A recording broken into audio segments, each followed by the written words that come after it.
Aksi nyata modul 1.4 Budaya Positif. Salam dan bahagia. Assalamualaikum warahmatullahi wabarakatuh. Damai sejahtera. Om Swastiastu, Namo Buddhaya. Salam kebajikan rahayu untuk kita semua. Perkenalkan, nama saya Alia Anggraini, guru di SDN Margahayu 2, calon guru penggerak Angkatan 7 Kabupaten Bandung, Jawa Barat. Perkenalkan, fasilitator adalah Ibu Ida Prihantina dan pengajar praktik adalah Ibu Ella Nurlaila Sari. Adapun rancangan untuk tindakan aksi nyata modul 1.4 Budaya Positif. Latar belakang tindakan aksi nyata adalah murid tidak suka peraturan karena selama ini jika mereka melakukan pelanggaran maka akan mendapatkan hukuman dan cenderung mempermalukan dirinya. Adapun tujuan dari aksi nyata yang pertama adalah menumbuhkan budaya positif sekolah dengan meyakini nilai-nilai kebajikan universal. Yang kedua, menumbuhkan nilai-nilai profil pelajar Pancasila pada diri murid dalam kegiatan pembelajaran. Dan yang terakhir adalah mengintegrasikan dan membiasakan murid untuk menanamkan nilai-nilai profil pelajar Pancasila dalam kegiatan ekstrakurikuler. Lini masa tindakan yang akan dilakukan oleh saya yaitu menghadap kepala sekolah untuk menjelaskan pentingnya penanaman budaya positif dan keyakinan di sekolah, serta meminta izin mendiseminasikan bersama rekan guru. Langkah kedua, mengumpulkan seluruh warga sekolah meliputi kepala sekolah, guru, dan tenaga kependidikan untuk melakukan diseminasi terkait disiplin positif, kesepakatan kelas, dan profil pelajar Pancasila. Langkah ketiga, berkoordinasi dan berkolaborasi dengan wali kelas untuk membuat keyakinan kelas masing-masing. Langkah keempat, kesepakatan kelas yang telah disepakati selanjutnya ditandatangani seluruh warga kelas dan dipasang di dinding kelas. Langkah yang terakhir, memantau dan merefleksi dan mengevaluasi keyakinan kelas yang telah dibuat. Tolak ukur dari tindakan aksi nyata yang pertama adalah murid mampu membuat kesepakatan kelas yang dipasang di dinding kelas. Kedua, murid dapat mengaplikasikan nilai-nilai profil pelajar Pancasila secara sadar dan kontinu dalam proses belajar. Adapun dukungan yang dibutuhkan, yang pertama, orang tua di rumah dalam membiasakan budaya positif. Kedua, warga sekolah sebagai role model atau teladan bagi murid dalam menanamkan budaya positif. Dan yang terakhir, seluruh warga sekolah berkolaborasi, bergotong royong, dan bergerak bersinergis dalam menciptakan serta membiasakan budaya positif di sekolah. Berikut kegiatan diseminasi tentang pemahaman dan pengalaman budaya positif di sekolah. Kita mulai saja ya. Bismillahirrahmanirrahim. Assalamualaikum warahmatullahi wabarakatuh.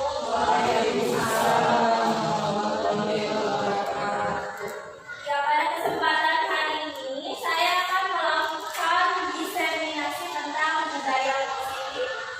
Diseminasi ini merupakan aksi nyata dari modul 1.4 budaya positif.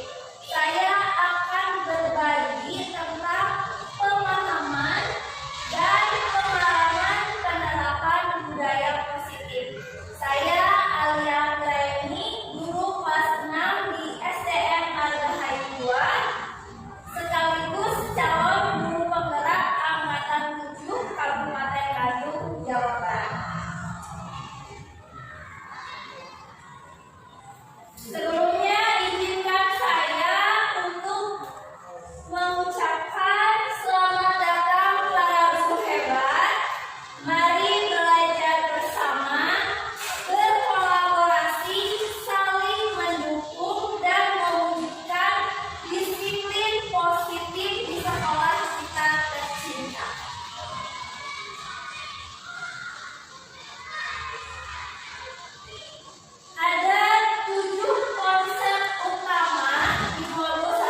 merupakan pendekatan mendidik anak agar anak memiliki karakter dan dapat mengontrol dirinya.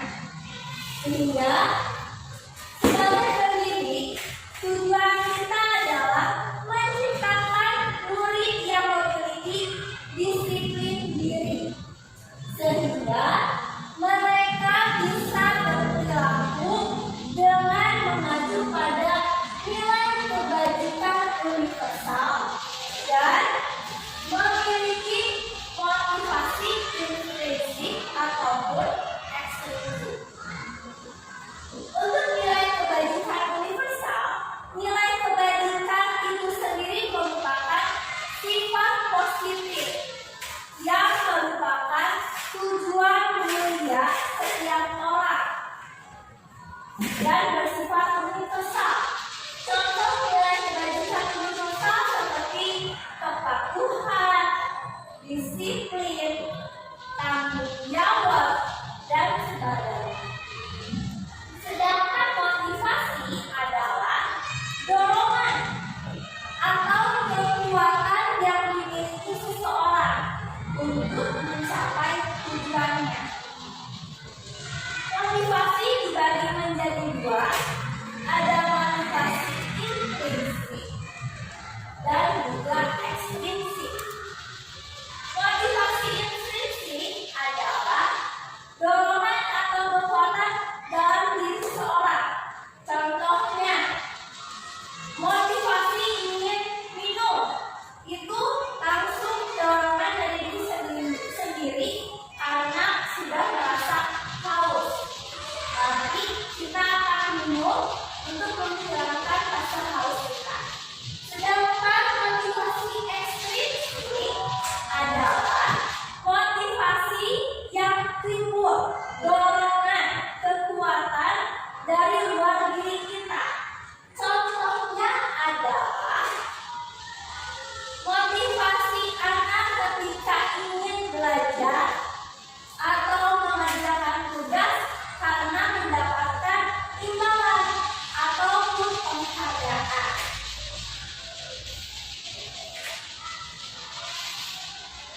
Konsep yang ketiga yaitu adalah kebutuhan dasar manusia. Kebutuhan dasar manusia merupakan unsur-unsur yang sangat diperlukan manusia untuk mencapai keseimbangan baik secara fisiologis maupun psikologis. Ada 5 kebutuhan dasar manusia. Yang pertama adalah bertahan hidup. Kedua, kasih sayang dan rasa diterima. Ketiga, penguasaan. Keempat, kebebasan. Kelima, kesenangan. 5 kebutuhan dasar manusia merupakan kebutuhan murid kita yang harus kita penuhi selama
merasa tidak nyaman, takut, dan sifatnya hukuman ini adalah memaksa dan akhirnya menyembunyikan kesalahan karena murid takut untuk dihukum.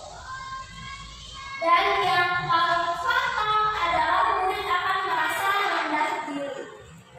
Nah, bagaimana dengan penghargaan?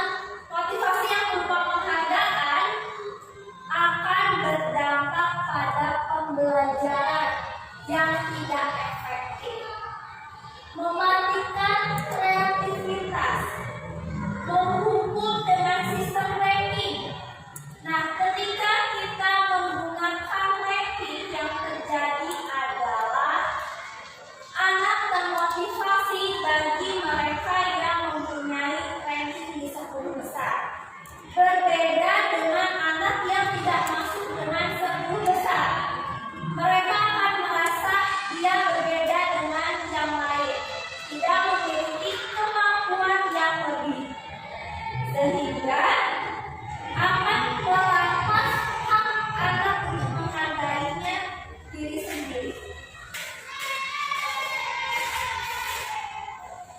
Berbeda dengan konsep disiplin dengan identitas sukses.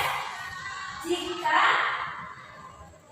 motivasi yang kita berikan berupa konsekuensi ataupun restitusi.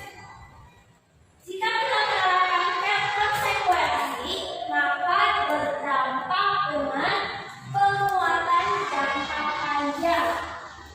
Anak akan menghormati peraturan, tetapi anak kehilangan untuk merenungi kesalahan. Kenapa? Ketika anak melakukan kesalahan, dia akan selalu ingat dengan yang namanya konsekuensi, sehingga tidak ada waktu untuk anak merenungi kesalahannya. Dan yang terakhir adalah restitusi.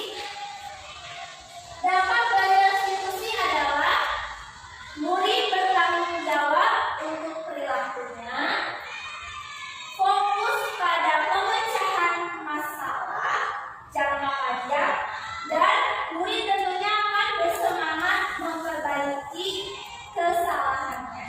Yang membedakan konsekuensi dan restitusi adalah ketika anak melakukan kesalahan, pada konsekuensi sudah ditetapkan sebelumnya.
berbicara nadanya akan tinggi. Dan dampaknya apa? Siswa akan merasa takut. Biasanya guru menghukum ini bisa menghukum siswa secara verbal maupun fisik. Contohnya, ketika anak tidak mengerjakan PR, hukumannya adalah berkeliling lapangan atau selamat bendera. Apakah itu sesuai? Ada relasinya, ada persamaannya? Tentu saja tidak ya Bapak Ibu guru. Nah, itu adalah contoh dari posisi kontrol sebagai pembentuk. Jika pembuat rasa bersalah berbeda lagi, guru yang selalu memposisikan kontrol sebagai pembuat rasa bersalah akan memanfaatkan keheningan di kelas sehingga membuat siswa merasa tidak nyaman. Yang ketiga, ketika guru di posisi kontrol sebagai teman, ini sangat bagus. Mengapa? Karena akan terjalin komunikasi yang dekat. Karena guru telah melakukan pendekatan secara persuasif. Tapi, jika kita menerapkan posisi teman, yang terjadi ada dua hal.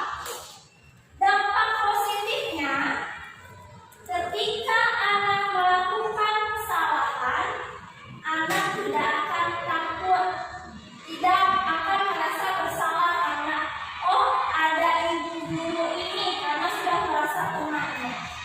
Tetapi dampak negatifnya, ketika anak kita mendapatkan kesalahan dan kita tidak membantunya, yang terjadi anak tersebut akan membenci kita. Dia tidak akan mau lagi hanya berkomunikasi dengan kita. Nah, itu ada dampak positif dan negatif. Yang keempat adalah posisi pemantau. Kalau kita memposisikan diri sebagai pemantau, sudah ada peraturan dan konsekuensi yang dibuat. Segala tindakan dan perilaku siswa, jika siswa melanggar, sudah ada konsekuensi yang telah dibuat. Dan yang terakhir adalah posisi manajer. Posisi manajer ini merupakan posisi yang paling ideal bagi kita sebagai pendidik khususnya. Kenapa? Karena pada posisi ini kita dan murid bersama-sama untuk mencari solusi jika murid melakukan kesalahan. Adapun contohnya, contoh penerapan 5 posisi kontrol. Kasusnya adalah siswa datang terlambat. Jika guru yang berposisinya di penghukum, dia akan mengatakan dengan nada tinggi, "Patuhi aturan sekolah, lalu sekarang keliling lapangan." Nah, seperti itu. Dan yang terjadi adalah siswa akan merasa takut. Yang kedua, pembuat rasa bersalah. Seperti sebelumnya sudah saya jelaskan, pada keadaan hening, biasanya guru akan berkata, "Berapa kali ibu guru harus memberitahu kamu? Ibu guru kecewa sama kamu." Nah, dengan mengatakan kecewa, murid tentu saja merasa bahwa dia telah gagal. Dia telah mengecewakan gurunya. Dan dia adalah satu-satunya orang yang tidak bisa membuat gurunya bahagia. Terjadilah identitas yang gagal bertemu kita. Ketiga adalah teman. Kalau teman, ketika ada murid yang melakukan kesalahan, guru biasanya akan berkata, ayolah yang tertib. Buat ibu guru bangga. Kali ini tidak apa-apa. Kamu salah. Nah, di sini tidak ada solusi bagi anak yang melakukan kesalahan. Ya, Bapak Ibu guru, posisi kontrol selanjutnya adalah pemantau. Pemantau biasanya sudah menyiapkan peraturan dan konsekuensi jika siswa melanggar peraturan. Nah, yang akan dikatakan guru sebagai pemantau adalah kamu sudah melanggar peraturan. Apa peraturan kita dan apa konsekuensinya. Dan yang terakhir, pada posisi manajer, posisi yang paling ideal sebagai pendidik akan berkata, apakah kamu tahu kesalahanmu? Kira-kira bagaimana kamu akan memperbaiki kesalahan kamu? Jadi, siswa diberikan kesempatan untuk menyelesaikan masalahnya dan tentunya dibantu oleh kita sebagai guru.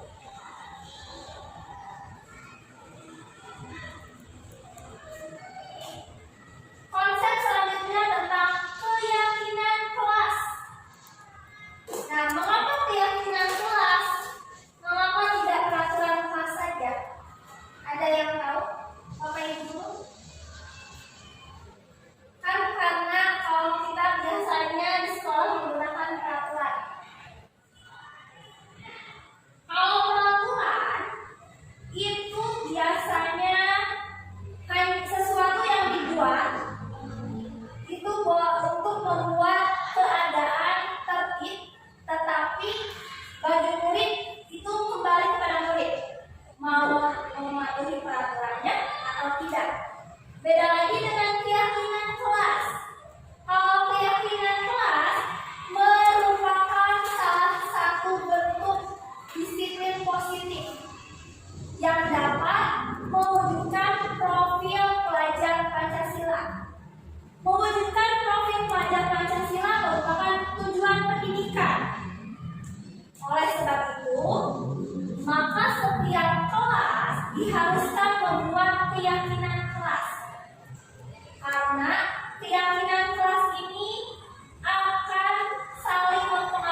kita harus sesuaikan dengan karakteristik masing-masing murid.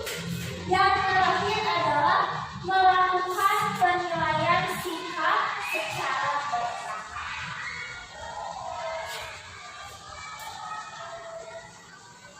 Selanjutnya, bagaimana pembentukan keyakinan kelas? Ada beberapa tahap. Yang pertama, keyakinan kelas ini akan lebih abstrak dari peraturan. Yang kedua, dibuat dalam bentuk positif. Contohnya, kalau di peraturan biasanya jangan buang sampah sembarangan.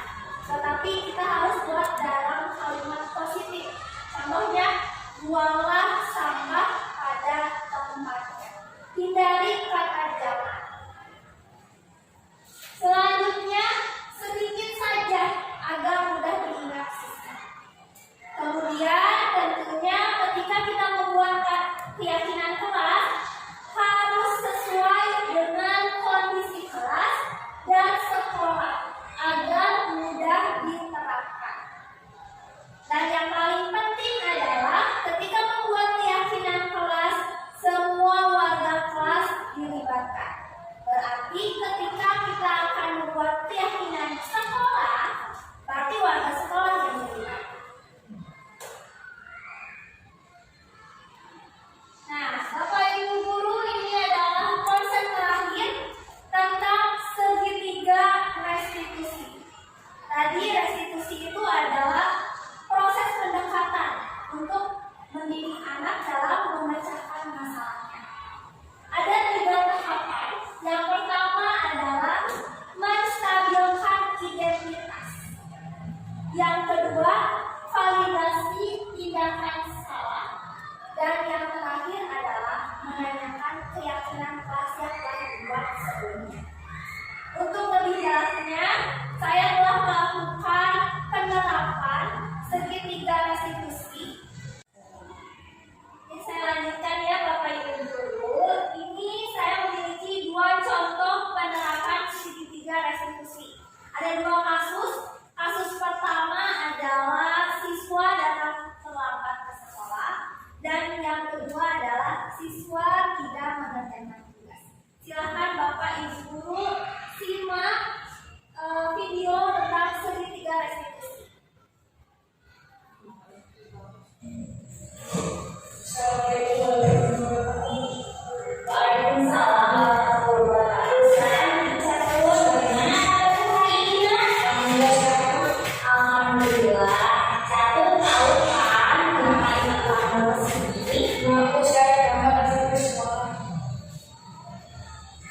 Iya, ibu mengerti setiap orang pasti pernah melakukan kesalahan dan satu juga bukan orang satu-satunya yang pernah melakukan hal ini. Tentu satu punya alasan untuk melakukan hal ini kan? Ya Bu. Nah, mengapa saya terlambat ke sekolah? Tadi bahasanya melakukan pertandingan akhirnya di proses setelah salah satu saya kebetulan tiba-tiba bangun dalam menuju ke saya yang berangkat ke sekolah. Nah, sekarang mari kita bicara tentang keyakinan kelas kita. Kira-kira mana yang belum kamu sepakati atau belum kamu lakukan? Kita mesti kita tepat waktu ke sekolah. Tentu sekali jawabannya. Masih ingat keyakinan kelas kita? Nah, sekarang apa kamu sudah melakukan disiplin dengan datang terlambat ke sekolah? Tidak Bu. Nah, sekarang mari kita memindahkan keyakinan kelas kita. Bagaimana cara satu memperbaiki keadaan agar tidak terlambat lagi datang ke sekolah? Saya akan tidur di awal, tidak akan berkaitan lagi. Baik, Ibu hargai usaha catur. Nah, sekarang silakan dulu kembali ke tempat ya, Nak. Baik Bu, terima kasih. Assalamualaikum. Waalaikumsalam warahmatullahi wabarakatuh. Nah, tadi adalah siswa yang datang terlambat dikarenakan bangun siang. Dia sedang menonton pertandingan bola karena sampai larut malam sehingga kesiangan. Jadi di sini saya menerapkan segitiga restitusi. Ada 3 langkah yang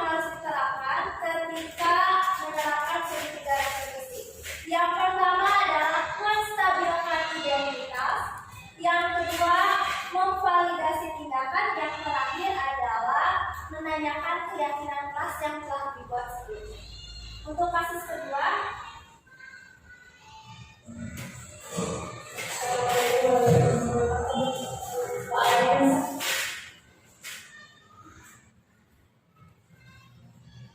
silakan Bapak Ibu guru simak.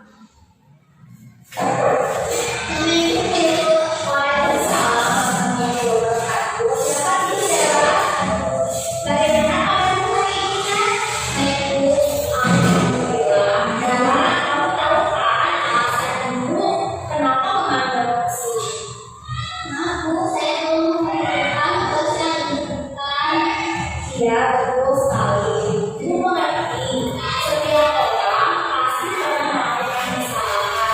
Hal itu merupakan sesuatu yang wajar seperti yang terjadi pada Dara. Yang dulu, kamu melakukan ini pasti ada alasannya kan, Dara? Ya, dulu saya mengerti. Lalu, keyakinan apa yang kamu kesepakati? Saya menjawab, betul sekali. Apakah Dara meyakininya? Ya, dulu saya meyakininya. Baiklah, lalu bagaimana rencana Dara untuk memperbaiki kesalahan ini? Saya akan memberikan guru. Saya menghormati, saya akan mengajarkan guru atau teman ide yang bagus. Jadi Dara akan berencana mengumpulkan tugas dan jika ada yang tidak dimengerti, Dara akan bertanya kepada ibu ya, atau kepada teman. Seperti itu semangatnya ya, Dara. Baiklah, terima kasih atas kerjasamanya ya, Dara. Sekarang Dara boleh kembali ke kelas.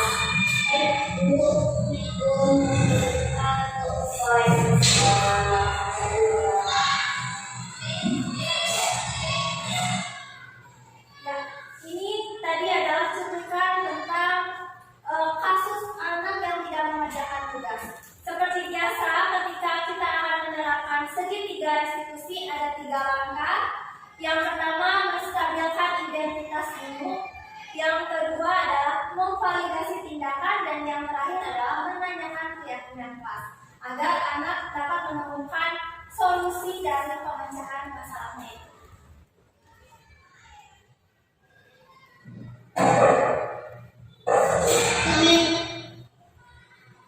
Ya, Bapak Ibu guru, dari Standar Nasional Pendidikan dalam penerapan program disiplin positif, hendaknya guru memiliki standar kepribadian, profesional dan sosial yang baik, di mana guru mampu berefleksi pada posisi kontrolnya saat ini. Bagaimana perjalanan dirinya sebagai seorang among di posisi manajer yang menuntun murid menjadi insan-insan mandiri, merdeka, dan bertanggung jawab.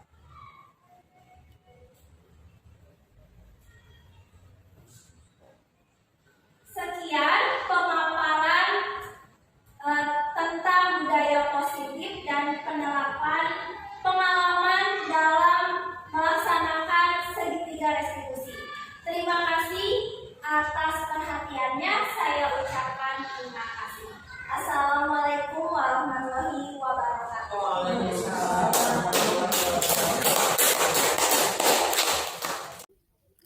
Setelah melakukan diseminasi tentang pemahaman dan pengalaman dalam penerapan disiplin positif, saya pun meminta testimoni kepala sekolah dan rekan-rekan guru SDN Margahayu 02 sebagai bahan refleksi untuk kedepannya. Assalamualaikum warahmatullahi wabarakatuh. Perkenalkan, saya Kepala Sekolah SDN Margahayu 2 akan menanggapi mengenai materi yang sudah disampaikan oleh guru penggerak Ibu Alia Anggraini mengenai budaya positif yang ada di SDN Margahayu 2. Menurut saya, dengan adanya budaya positif yang kita kembangkan di sekolah SDN Margahayu 2, ini akan membuat anak-anak itu lebih baik dalam perilakunya, ya, kesehariannya, maupun guru-guru di sini, ya, bisa menerapkannya langsung di dalam pembelajaran di kelas maupun di luar. luar kelas. Itu ya, itu sisi positif baiknya. Dengan budaya positif itu sekolah kita SDN Margahayu 2 bisa bisa lebih baik lagi ya. Mungkin itu yang dapat saya sampaikan. Wassalamualaikum warahmatullahi wabarakatuh. Assalamualaikum, saya Redi Setiawan, guru kelas 5, akan mencoba menanggapi materi yang telah diberikan oleh Ibu Arya. Pertama, diskriminasi itu adalah untuk mempengaruhi atau mengajak orang yang asalnya tidak tahu, dia menjadi tahu dan lebih menggali informasi. Di sini kegiatan ini sangat bermanfaat sekali. Mudah-mudahan bisa diterapkan di sekolah, apalagi kita seorang pendidik harus memiliki sifat dan karakter yang diajarkan oleh Ki Hajar Dewantoro, yaitu ingat sosum tulodo, imaja meminaksa, serta tuku dengan daya. Terima kasih, semoga sukses kalian. Assalamualaikum warahmatullahi wabarakatuh. Perkenalkan, nama saya Yanti Sri Mulyanti, guru kelas 3. Alhamdulillah saya sudah menyimak materi yang sudah disampaikan oleh Ibu Alia. Materinya sangat bagus sekali, disampaikan dengan jelas dan sangat menambah ilmu untuk saya mengenai cara bagaimana mengembangkan budaya positif di kelas. Salah satunya yang tadi saya dapat tangkap adalah membuat keyakinan kelas dan bagaimana cara menegur anak dengan baik. Ya, demikian yang dapat saya sampaikan. Sukses selalu Bu Alia. Assalamualaikum warahmatullahi wabarakatuh. Assalamualaikum warahmatullahi wabarakatuh. Saya Maisaro, guru kelas 4 SD Margahayu 2. Alhamdulillah saya bersyukur kepada Allah Subhanahu wa taala mempunyai adik, mempunyai rekan guru yaitu Ibu Alia yang menjadi calon guru penggerak. Mudah-mudahan segala macamnya lancar, dan saya tadi sudah menyimak apa yang disampaikan oleh Bu Alia tentang penerapan budaya positif, yang mudah-mudahan materi tersebut bisa diterapkan di SD Margahayu 2 dan bisa menjadikan SD Margahayu 2 itu anak-anaknya yang berbudi pekerti. Terima kasih. Wassalamualaikum warahmatullahi wabarakatuh. Sukses kalian. Saya Eka Meliati, SPD SDN Margahayu 2, mau memberikan testimoni dengan diskusi pada hari ini bersama Bu Alia Anggrani.